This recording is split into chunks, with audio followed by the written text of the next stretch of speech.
Hey guys, it's Battle from Battle Studios. Today I wanted to do something a little different. I wanted to do a Marvel Legends Top 10 video. Now to give you a quick background, I have been collecting Marvel Legends for almost 10 years. You heard that right, 10 years. And in those 10 years, I have collected almost 300 Marvel Legends figures. In the past few months especially, I have obtained some amazing Marvel Legends figures. At least they're amazing in my opinion. So I ultimately decided to gather my top 10 and show them to you. Now, without any further ado, let's begin.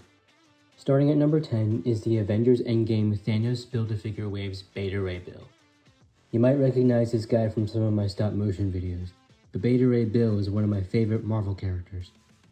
And I really think that this figure does him justice, so I had to put him on the list. At number 9 is the Joe Build-A-Figure Waves Kang the Conqueror. Now, while this figure does not have the most articulation, he doesn't need it, because this is a great representation of Kang the Conqueror.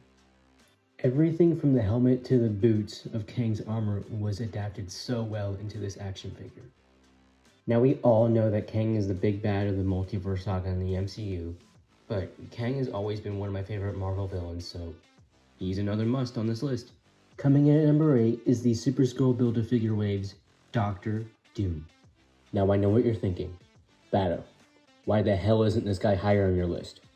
But just because a figure is ranked lower on this list does not mean it's not great, which this figure very much is. Similar to Kang, everything about this figure just works. The helmet, the armor plating, the cloak, the robe, it's all Doctor Doom. And the best part is, for an armor figure like this, it still moves pretty well. So yeah, Doctor Doom definitely deserves a spot on this list. Next up, from me, number 7 has to go to the Ursa Major Waves Ultron. I know, most of this guy is just silver paint, but it's more than just the paint. The way that this figure moves and feels is just so satisfying when you play around with it. Get it yourself, you'll know what I'm talking about. Not to mention, this is my personal favorite Ultron design, so there you go. Number 6 is the Disney Plus Waves Moon Knight. While I understand it may not entirely be accurate to the show, it's still pretty damn close in my opinion. Plus, look at all the intricate design, look how detailed it is. How can you not love this? Also, it's reasonably priced. Most Moon Knight figures are $100 plus. This one's about $20. Last I checked at least. And side note, to back up what I just said a second ago, I don't know how you can tell that this isn't accurate to the show because this suit is barely in the show. The number 5 spot goes to the Avengers Endgame Thor Build-A-Figure Waves Iron Man Mark 85. This is probably my favorite Iron Man figure, especially because of how comic inspired it is. Honestly, given the articulation and the design of this figure, it almost made it higher on the list. Except for one thing. What the hell, Hasbro? How the hell am I supposed to put a Tony Stark head on this? Coming in at number 4 is the Captain America Civil War Captain America and Crossbones 2-pack Captain America. Wow, that's a lot of Captain Americas. This is one of Hasbro's first photorealistic figures, and holy shit, this thing looks amazing. Plus, of course, the articulation is pretty damn good. To make things even better, we also get this unmasked Steve Rogers head sculpt. At number 3 is the X-Men 97's Wolverine. This is actually the first and only yellow suit Wolverine that I have, and I am so happy with it. The cowl, the claws, the colors, everything looks beautiful. This one also comes with an unmasked head sculpt. The honest to god reason this one didn't make it to second or maybe even first place was because of that stupid ass facial hair paint.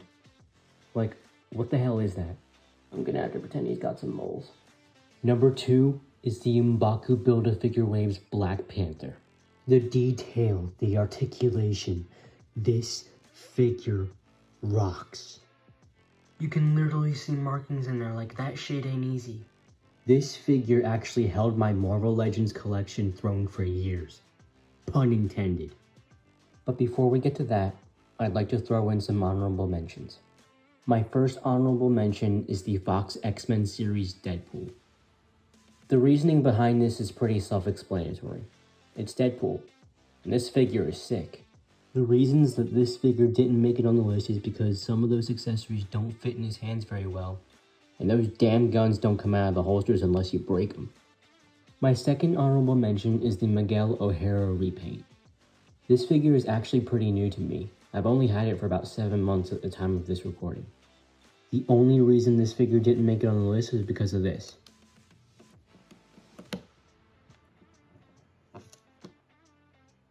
Most of my figures can do more than this in terms of ad crunch.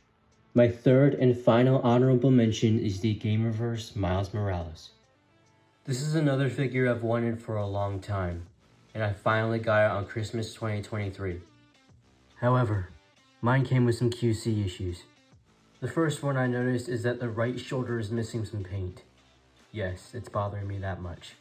And I can't paint it myself, my hands are not that steady. The second comes in the head's ball joint. I switched this head out with an unmasked Miles Morales head sculpt that comes with it, and the ball joint almost broke. That shouldn't be happening when the figures are made to be doing this kind of stuff. So yeah, that's why Miles was knocked off the list. And as if the previous two honorable mentions were meant to foreshadow this, the #1 spot in my Marvel Legends collection goes to the Amazing Fantasy Spider-Man. Now I'll be honest, the first time I saw this figure online I wasn't a huge fan of it. But having it in hand has made my mind do a 180. This figure has it all.